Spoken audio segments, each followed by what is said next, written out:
हमारे पास endocrine system का topic continue था और लास्ट लेक्चर के अंदर हमने पढ़ा था थायराइड ग्लैंड के बारे में और पेनक्रियाज के बारे में पढ़ा था। तो हमने कहा था कि पेनक्रियाज के अंदर दो हार्मोन बन रहे थे, एक का नाम था ग्लूकागॉन, ठीक है, और दूसरा हार्मोन कौन सा था? इंसुलिन। जब भी बॉडी के अंदर ग्लूकोज की लेवल डिस्टर्ब होती है, इट मीन्स या हाई हो जाए या लो हो जाए। अगर हाई हो जाती है तो वहाँ पर इंसुलिन हार्मोन आता है और वो उस ग्लूकोज को जो ब्लड के अंदर ज़्यादा हो चुका है उसकी लेवल को क्या कर देता है? मेंटेन करने का काम कर रहा होता है। इसी तरह जब ब्लड के अंदर ग्लूकोज की लेवल वापस कम हो जाती है, डिक्रीज हो जाती है, लो हो जाती है, तो उस वक्त वापस कौन आएगा? ग्लूकागॉन हार्मोन आएगा और उसको क्या करेगा? लेवल को वापस इंक्रीज करेगा या मेंटेन करने का काम करेगा। अब एक और छोटा सा टॉपिक है आपकी बुक के अंदर, डायबिटीज़ मेलिटस के नाम से। डायबिटीज़ मेलिटस कॉमनली हम कहते हैं शुगर की बीमारी। वो लोग जिनकी बॉडी के अंदर शुगर की लेवल जो है बढ़ जाती है, तो उस कंडीशन को हम नाम क्या देते हैं?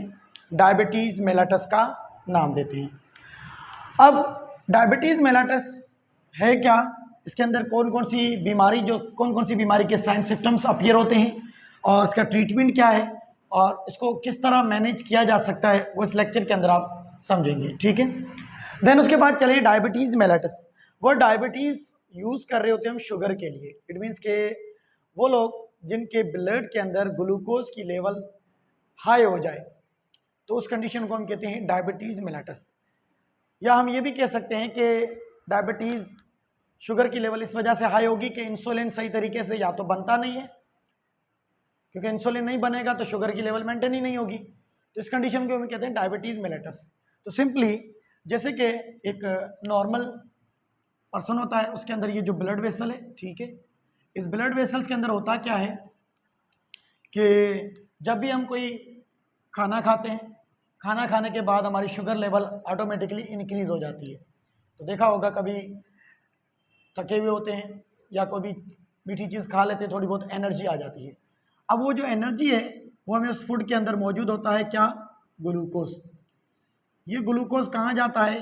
ब्रेकडाउन होकर हमारे ब्लड के अंदर आता है। कहाँ एंटर हुआ? हमारे ब्लड के अंदर। तो ब्लड के अंदर जब ग्लूकोज एंटर होता है तो ग्लूकोज की लेवल जो है वो क्या हो जाती है? हाई। इसी ग्लूकोज को बॉडी के डिफरेंट जगहों पर पहुंचाया जाता है जहाँ जहाँ पर रिस्पायरेशन होती है, और इसी ग्लूकोज से क्या बनाया जाता है? Energy, ATP. रिस्पायरेशन करके क्या बनाई जाती है? एटीपी, एनर्जी बनाई जाती है। लेकिन जो शुगर के पेशेंट होते हैं उनके अंदर क्या होता है कि ये ग्लूकोज जो है वो रिस्पायरेशन नहीं कर पाता है। इट मीन किसी सेल के अंदर इंटर नहीं हो पाता है। क्यों नहीं होता है? क्योंकि आपको पता है जब भी ब्लड के अंदर ग्लूकोज की लेवल हाई होगी तो एक हार्मोन आएगा, यहाँ से एक हार्मोन रिलीज होगा इसके अंदर, और उस हार्मोन का नाम क्या है? इंसुलिन। क्या नाम है? इंसुलिन। ये हार्मोन क्या करता है? इन ग्लूकोज को सेल के पास लेकर जाता है। मतलब कि सिंपली ग्लूकोज जब सेल के पास जाएंगे, जैसे कि ये एक सेल है, ठीक है, ये एक सेल है और यहाँ पर ये ब्लड के अंदर मौजूद है, और बाहर यहाँ पर क्या मौजूद है इसका? ये बाहर यहाँ पर आ गया है ग्लूकोज, ठीक है। अब इंसुलिन क्या करता है? इस ग्लूकोज को सेल के अंदर एंट्री करवाता है। क्या करवाता है? सेल के अंदर इस ग्लूकोज को एंट्री करवाता है। इट मीन्स के एक किस्म का सेल है, इस सेल के ऊपर समझ लें एक किस्म का रिसेप्टर मौजूद है। क्या मौजूद है? एक रिसेप्टर है, सेल मेम्ब्रेन है, इस सेल मेम्ब्रेन के ऊपर एक रिसेप्टर है जो ग्लूकोज को पहचानेगा। लेकिन ग्लूकोज को पहचानने के लिए इंसुलिन का होना लाजमी है। अब जैसे ही ये इंसुलिन यहाँ पर आएगी यहाँ से, तो जब ये ग्लूकोज के साथ बाइंड होकर इस रिसेप्टर के ऊपर अटैच होगी तो ये रिसेप्टर क्या करेगा? सेल मेम्ब्रेन के थ्रू इस ग्लूकोज को अंदर जाने दे देता है। ग्लूकोज को अंदर जाने दे देता है, और फिर ग्लूकोज जब सेल में एंट्री होता है तो ये आगे जाकर क्या करता है? रिस्पायरेशन करता है और एनर्जी बनाता है। लेकिन डायबिटीज मेलिटस में क्या होता है कि इंसुलिन या तो कम बनती है या तो पूरी तरीके से बनती नहीं है। डायबिटीज मेलिटस में क्या होता है? या तो शुगर जो बॉडी के अंदर सेल के अंदर इंटर हो रही थी, अब इंसुलिन बन रही भी नहीं है, तो उसको ग्लूकोज को इंटर करवाने के लिए इंसुलिन कहाँ से आएगी? है ही नहीं। तो वो ग्लूकोज ब्लड के अंदर ही रहती है, जिसकी वजह से कहते हैं कि ब्लड के अंदर ग्लूकोज की लेवल क्या हो गई है? हाई। तो उस कंडीशन को नाम क्या देते हैं हम? डायबिटीज मेलिटस का नाम देते हैं। जब तक ये इंसुलिन है तो ये रिसेप्टर्स को जाने देगा, मतलब एक किस्म का दरवाज़ा लगा हुआ है यहाँ पर, गेट है कि भाई आप अपना पहले आइडेंटिटी बताएंगे। आइडेंटिफाई करने के लिए क्या चाहिए? इंसुलिन। तो इंसुलिन जो है इस ग्लूकोज को आइडेंटिफाई करवा के अंदर भेजेगा, भाई हाँ ये आपका ही काम की चीज़ है। तो वो रिसेप्टर जो है वो इंसुलिन बोलेगा पहले मुझे इंसुलिन ला के दो, इंसुलिन दिखाओ कहाँ है। वो इंसुलिन जब आएगा तो अभी ग्लूकोज को अंदर एंट्री मिलेगी। लेकिन जब ब्लड के अंदर इंसुलिन आ रहा ही नहीं है, पेनक्रियाज ने इंसुलिन बनाना ही बंद कर दिया है, तो क्या होगा? तो सेल के अंदर एंट्री नहीं होगी ग्लूकोज की। फिर वो ग्लूकोज कहाँ पड़ा रहेगा? इस ब्लड के अंदर मौजूद रहेगा और वो सेल के अंदर एंट्री नहीं करेगा, जिसकी वजह से कहेंगे कि ब्लड के अंदर ग्लूकोज की जो लेवल है वो क्या हो गई है? बढ़ गई है। ब्लड के अंदर जो ब्लड ग्लूकोज लेवल ये क्या हो गई है? ये इंक्रीज हो गई है, राइज हो गई है। ठीक है, पहले तो भाई इंसुलिन आ रहा था, इसको वापस मेंटेन कर रहा था ना कि भाई जब भी जितनी ज़्यादा ग्लूकोज की लेवल होगी उतना ही ज़्यादा इंसुलिन आएगा। सेल के अंदर एंट्री करवाई, रिस्पायरेशन में काम हो गया, ग्लूकोज की लेवल मेंटेन हो गई। ये एक नॉर्मल शख्स के अंदर हो जाता है। लेकिन वो शख्स जो शुगर के मरीज कहलाते हैं उनके अंदर ये इंसुलिन बनना बंद हो जाता है, खत्म हो जाता है। तो ऐसे शख्स को कहा जाता है डायबिटिक पेशेंट कहा जाता है। ठीक है, तो यहाँ देखें डेफिनेशन में क्या कह रहा है? एक किस्म का डिसऑर्डर है इन विच पेनक्रियाज प्रोड्यूस इनसफिशिएंट, कि पेनक्रियाज प्रोड्यूस करता है इनसफिशिएंट का मतलब है लेस, कम क्वांटिटी के अंदर, या लिखा और नो इंसुलिन। तो मतलब कि जो पेनक्रियाज है वो अपनी इंसुलिन जो बना रहा था उसको क्या कर देगा? स्टॉप कर देता है या बोलती कम बनाता है, जिसकी वजह से शुगर जो है वो मेंटेन नहीं होती है। तो यहाँ लिखा है ना level of glucose in blood rises, कि ब्लड के अंदर ग्लूकोज की जो लेवल है वो क्या हो जाएगी? राइज हो जाएगी, इंक्रीज हो जाएगी। तो इस कंडीशन को नाम देंगे डायबिटीज मेलिटस का नाम देते हैं। ठीक है, और कुछ इंसुलिन के अंदर ऐसा भी होता है कि इंसुलिन तो बनती है, मतलब कि पेनक्रियाज भी काम कर रहा होता है सही तरीके से, लेकिन कुछ कभी कभी ऐसा सीन हो जाता है कि इन सेल के ऊपर जो रिसेप्टर मौजूद है ना, ये वाला, ये आइडेंटिफाई करता है इंसुलिन को। जब आएगा तो उसके बाद इंसुलिन एंट्री, ग्लूकोज की एंट्री करवाएगा। लेकिन कुछ लोगों के अंदर ये रिसेप्टर है, ये खत्म हो जाता है, मतलब कि ब्लड के अंदर ग्लूकोज भी है, इंसुलिन भी मौजूद है, लेकिन वो रिसेप्टर नहीं है जो उसको आइडेंटिफाई करेगा। ठीक है, तो फिर ये एक जेनेटिकल डिसऑर्डर हो जाता है। तो जब ये आप जेनेटिक्स के अंदर जाएंगे, फर्स्ट ईयर इंटर के जब आप सिलेबस पढ़ेंगे तो वहाँ पर आप पढ़ेंगे डायबिटीज़ के और भी इसके। तो इसके दो टाइप्स भी होते हैं, डायबिटीज़ 1 और डायबिटीज़ 2 के नाम से। ठीक है, उसके बाद बीमारी, जब ये शुगर के जो पेशेंट होते हैं ना उनके अंदर साइन सिम्टम भी होते हैं, कुछ इस बीमारी की निशानियाँ भी होती हैं कुछ। अगर जो लोग शुगर के मरीज़ हैं जिनके ब्लड के अंदर ग्लूकोज की लेवल क्या हो जाएगी? ज़्यादा हो जाती है, तो उनके साथ कुछ साइन सिम्टम भी प्रेजेंट होते हैं।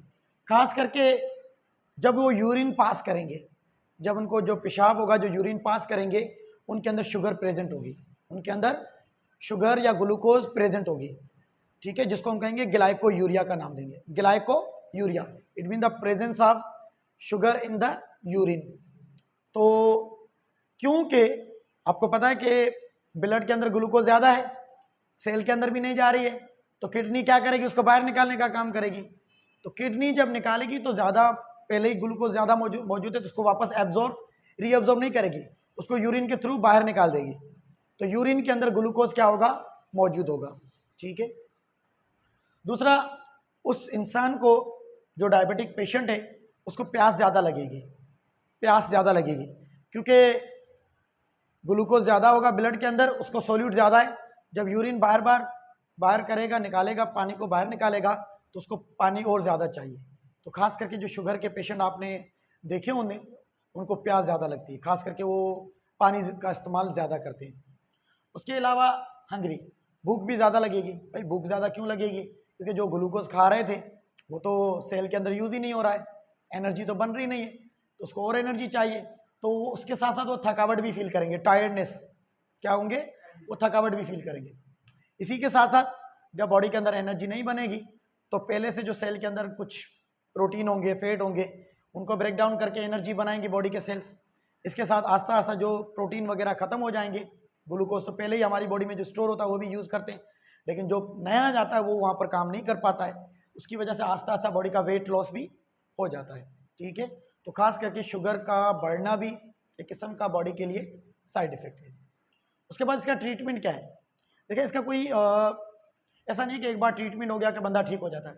इसका ट्रीटमेंट चलता रहता है जब तक बंदे की लाइफ चलती जाती है। तो इसके लिए ट्रीटमेंट आते हैं, खास करके कुछ लोग ऐसे होते हैं जो मेडिसिन का यूज़ करते हैं। तो फिर वो मेडिसिन या टेबलेट वगैरह लेते हैं, टेबलेट फॉर्म में मेडिसिन भी होती है, तो उस मेडिसिन का यूज़ करते हैं, रोज़ 1-2 गोलियाँ खाते हैं सुबह शाम वगैरह, तो वो ठीक मतलब शुगर जो बढ़ जाती है वापस क्या हो जाती है, नॉर्मल हो जाती है। ठीक है, खास करके वो जो रिसेप्टर्स वगैरह का प्रॉब्लम होता है उनके अंदर, या इंसुलिन नहीं बनती है। दूसरा इसके अंदर होता है कि एक किस्म के यहाँ पर यूज़ की जाती है सिंथेटिक इंसुलिन। क्या यूज़ की जाती है? Synthetic insulin. एक तो इंसुलिन हमारी बॉडी में खुद बनती है, पेनक्रियास बना रहा, वो तो नेचुरल है। अब साइंटिस्ट ने क्या किया है, इस बीमारी को ठीक करने के लिए बायोटेक्नोलॉजी की मदद से, किसकी मदद से? बायोटेक्नोलॉजी आपने पढ़ा हुआ होगा, बायोलॉजी की ब्रांच, इसमें कुछ टेक्निक्स का यूज़ किया जाता है इंसानों की भलाई के लिए, लिविंग ऑर्गेनिज्म की वेलफेयर के लिए, उनको फ़ायदा पहुंचाने के लिए। तो सिंथेटिक इंसुलिन का मतलब है कि एक आर्टिफिशियल इंसुलिन बनाई जाती है और फिर उसको बॉडी के अंदर इंजेक्शन की फॉर्म में इंजेक्ट करवाई जाती है। तो खास करके जो इंसुलिन के पेशेंट हैं, सॉरी जो शुगर के पेशेंट हैं, उनको इंसुलिन इंजेक्शन जो है वो यूज़ करते हैं। फिर वो इंजेक्शन की एपिडर्मिस जो लेयर होती है स्किन की, एपिडर्मिस से बिल्कुल नीचे वाले सबकटेनियस लेयर है, उनके अंदर वो इंजेक्शन लगा रहे हैं, खास करके स्किन के ऊपर, पेट के अंदर वो इंजेक्शन वगैरह लगते हैं खास करके। ठीक है, तो वो सिंथेटिक इंसुलिन होती है। फिर जो पहले इंसुलिन बनाई थी वो एनिमल से निकाली थी बायोटेक्नोलॉजी की मदद से, लेकिन वो एनिमल से जो इंसुलिन बनाई गई थी वो कुछ इंसानों के अंदर रिएक्शन कर रही थी। क्या कर रही थी? रिएक्शन। हो सकता है क्योंकि उसके अंदर कोई एंटीबॉडीज़ या एंटीजीन्स वगैरह का प्रॉब्लम, तो वो बॉडी के अंदर रिएक्शंस कर रही थी। फिर उन्होंने क्या किया साइंटिस्ट ने, अब और एडवांस टेक्नोलॉजी के थ्रू अब ह्यूमन बींग्स, इंसानों से इंसुलिन बनाई जाती है। तो वो इंसानों से अगर इंसुलिन एंटर करें तो वो रिएक्शन नहीं करती है। तो एक किस्म के इंजेक्शंस आते हैं, तो वो लगाए जाते हैं स्किन के अंदर, और फिर वो शुगर को वापस क्या करते हैं, मेंटेन कर रहे होते हैं। तो ये किस्म का इसका खास ट्रीटमेंट है। ठीक है, फिर दूसरा ट्रीटमेंट इसके लिए नहीं है, बाकी प्रिवेंशन कह सकते हैं कि इससे बीमारी से अगर जिन लोगों को हो जाती है तो अपनी बॉडी मतलब कि किस तरह बॉडी के अंदर ग्लूकोज की लेवल को मेंटेन कर सकते हैं, या रेगुलर एक्टिविटीज़ के अंदर किस तरह ग्लूकोज की लेवल को मेंटेन कर सकते हैं। तो उसको कहते हैं वे टू मैनेज डायबिटीज़ मेलाटस, कि कौन सा रास्ता है जिसके ज़रिए डायबिटीज़ मेलाटस को, शुगर की बीमारी को मैनेज किया जा सकता है। तो मैनेज करने के लिए बैलेंस डाइट, जो शुगर के पेशेंट हैं उनको डाइट का ख्याल रखना होता है, खास करके वो मीठा कम खाते हैं या मीठे का यूज़ नहीं करते। तो आपने देखा होगा कुछ बोला फीकी चाय पीते हैं या हम मीठा नहीं खाते। ठीक है, तो वो डाइट के अंदर डाइट का कंट्रोल करते हैं, खाना भी खाएंगे तो नॉर्मल खाएंगे, और खाना खाने के बाद एक्सरसाइज करना भी लाजमी है, फिर वो एक्सरसाइज भी करते हैं। कुछ शुगर ऐसी होती है जो एक्सरसाइज के बाद इधर उधर घूमने के बाद मेंटेन हो जाती है। ठीक है, अगर लेकिन कुछ शुगर ऐसी है जो मेंटेन नहीं होती, फिर वो इंजेक्शन वगैरह के ऊपर डिपेंड करते हैं। तो बैलेंस डाइट, एक्सरसाइज करते हैं। ठीक है, रेगुलर एक्टिविटी, क्रिकेट गेम वगैरह खेलते हैं तो उनके अंदर शुगर की बीमारी के चांसेस कम होते हैं, स्पोर्ट्स वगैरह जो होते हैं खास करके। रेगुलर और प्रॉपर मेडिसिन, जिन लोगों को शुगर की बीमारी है वो डायबिटीज़ को मेंटेन कर सकते हैं रोज़मर्रा की टाइम पर मेडिसिन वगैरह का यूज़ करके सही तरीके से। ठीक है, उसके अलावा मॉनिटरिंग, रेगुलर ब्लड ग्लूकोज का चेकअप होना लाजमी है, मॉनिटर करना। तो आजकल मशीनें आ गई हैं हर किसी के घर के अंदर, आपने देखा होगा खास करके जो शुगर के मरीज होते हैं, तो एक किस्म की मशीन होती है, एक किस्म की स्ट्रिप होती है, फिर वो डायरेक्ट पिन करके ब्लड को निकालते हैं और उससे शुगर को मेंटेन चेक किया जाता है, मॉनिटर किया जाता है, फिर पता चल जाता है कि कितनी शुगर है। ठीक है, वैसे हमारी बॉडी के अंदर के शुगर की बात करें तो शुगर दो तरह की है। शुगर जब ब्लड में चेक करेंगे ना, वो दो तरह की होती है। एक होती है एफबीएस के नाम से बताते हैं, एफबीएस का मतलब है फास्टिंग ब्लड शुगर। ठीक है, फास्टिंग ब्लड शुगर। और दूसरी होती है आरबीएस। आरबीएस का मतलब है रैंडम ब्लड शुगर। अब क्या होता है, आपने जब रात को खाना खाया फिर आपका 8-10 घंटे का पूरा गैप आ जाता है, सुबह उठते हो तो वो वाली शुगर आप चेक करेंगे तो वो आपकी कहलाती है फास्टिंग ब्लड शुगर, क्योंकि 8-10 घंटे के गैप के बाद आया है। उस वक्त आपका जो 8 या 10 घंटे के बाद जो खाना जा था वो डाइजेस्ट भी हो चुका है और ग्लूकोज ब्लड में थी वो भी क्या हो चुकी है, मेंटेन हो चुकी है।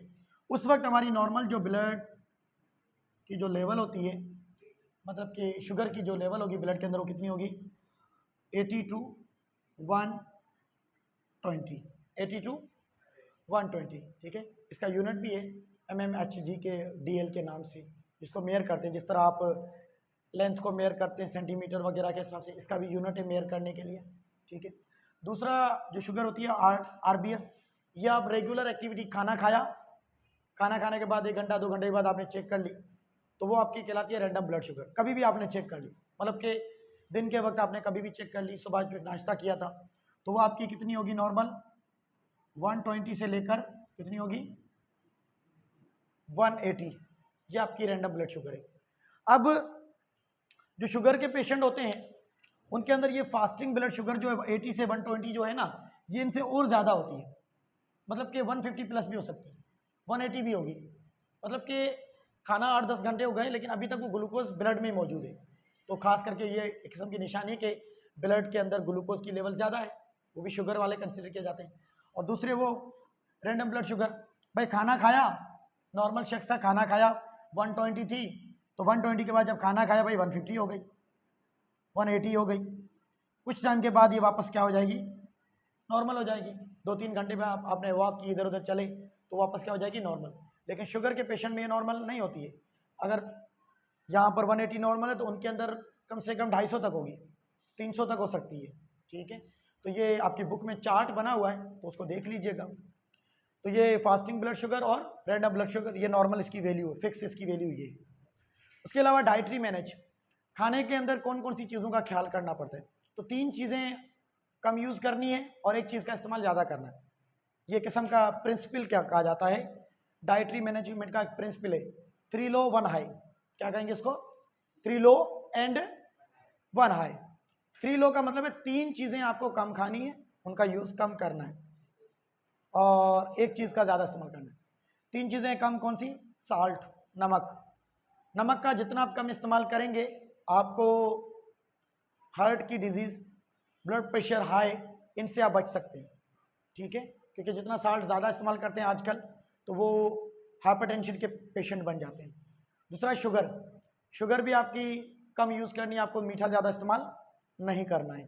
तीसरी चीज़ फैट, चर्बी, जो हम ऑयल वगैरह यूज़ करते हैं, तो ये फैट भी हमारे ब्लड के अंदर जाकर डिपॉजिट होती है, तो इसके अंदर भी हार्ट अटैक, हाइपरटेंशन के चांसेस ज़्यादा हो सकते हैं, ठीक है। खास करके सेचूरेट फैट, फैट हमारे पास 2 तरह की है। फैट हमारे पास कितने तरह की है, 2 तरह की है।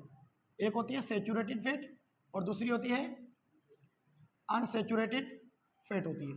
सेचूरेटेड फैट जो होती है वो होती है जो जम जाएगी, सर्दियों के अंदर वो जम जाती है, जैसे डालडा, बटर, मक्खन हो गया, ये सर्दियाँ आएंगी तो जम जाता है। तो इसी तरह वो सेचूरेटेड फैट का भी बोलते हैं कम इस्तेमाल करें, ट्रांसजेनिक फैट हो गई, ठीक है। तो सेचूरेटेड फैट का इस्तेमाल कम करें। ये अनसेचूरेटेड फैट हमारे लिए कुछ सही होती है थोड़ा बहुत, ठीक है। उसके अलावा हाई फाइबर, फाइबर हमारे पास एक किस्म के डाइटरी प्रोडक्ट्स हैं, खाने के अंदर मिलती है, जैसे कि जो रोटी खाते हैं उसके अंदर भी फाइबर्स होते हैं, चावल होते हैं उनके अंदर भी फाइबर्स आपको मिलेंगे। तो उन फाइबर्स का इस्तेमाल क्या करना चाहिए, वो ज़्यादा, 3 चीज़ें कम और एक चीज़ें ज़्यादा, ठीक है। तो ये आपका था टॉपिक डायबिटीज़ मेलाटस, और इंशाल्लाह आगे आने वाले लेक्चर्स के अंदर हम पढ़ेंगे, रिमेनिंग जो ग्लैंड्स हैं वो एक लेक्चर के अंदर हम कवर कर लेंगे, ठीक है।